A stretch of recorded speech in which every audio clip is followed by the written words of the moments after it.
aujourd'hui, le gouvernement va à grands pas vers le pass vaccinal. C'est un secret de polichinelle et il devrait être voté par une majorité acquise dans quelques jours. Or, le pass vaccinal, c'est dire si vous êtes vacciné, tout va bien. C'est pas vrai. Si vous êtes vacciné, vous pouvez contaminer quelqu'un et vous pouvez vous-même attraper à nouveau la Covid. Donc il faut aller chercher ailleurs. Ailleurs, c'est la réforme de l'hôpital. Ce sont les tests gratuits, mais c'est aussi arrêter d'instrumentaliser la maladie, arrêter la politique de l'angoisse. On voit bien qu'il y a une espèce de storytelling, de scénario que le gouvernement joue en permanence. On va se réunir lundi. Attention, qu'est-ce qui va se passer? On annonce des mesures dures et puis au final, elles seront un peu moins dures pour faire croire que le gouvernement est clément et prend soin des Français. Il y a une forme de mise en scène de cette maladie qui devient un peu indécente. Donc prenons des mesures de bon sens et laissons vivre les Français. Mise en scène, c'est-à-dire?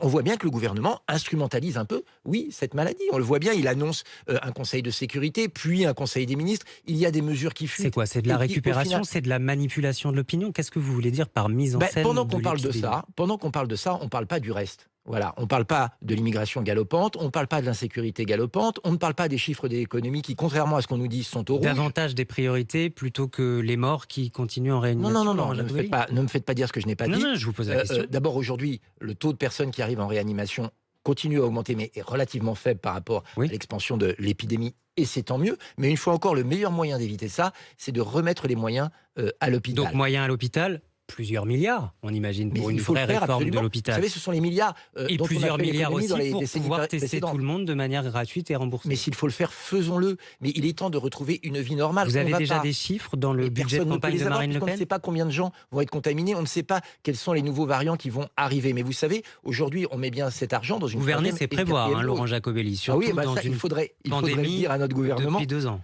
Mais finalement, soyons étonné aussi de ce qui se passe aujourd'hui, c'est qu'on nous annonce des contrôles sur le pass sanitaire et demain le pass vaccinal accéléré. On va demander aux restaurateurs d'être un peu des shérifs, de contrôler les identités des gens qui viennent chez eux. Mais ça veut dire quoi? Ça veut dire qu'on peut contrôler l'identité des gens, ça veut dire qu'on peut contrôler des passeports sanitaires des gens, et que le gouvernement le fasse, mais sur d'autres choses, que le gouvernement se serve de ces contrôles pour amener l'ordre dans les banlieues, pour contrôler les passeports à l'entrée des frontières. Moi, je ne comprends pas pourquoi ce gouvernement est si méticuleux à contrôler les Français qui ne font rien de mal, et aussi laxiste pour contrôler ceux qui mettent le désordre dans les rues. Laurent